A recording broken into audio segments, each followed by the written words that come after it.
ang kanyang nararamdaman kapag siya mismo ang nakakarinig nito.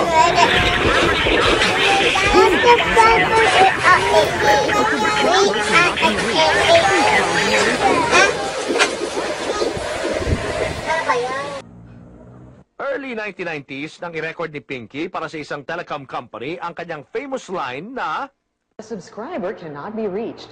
Please try again later. Sila naman talaga starstruck sila. Yun para silang nakakita ng artista.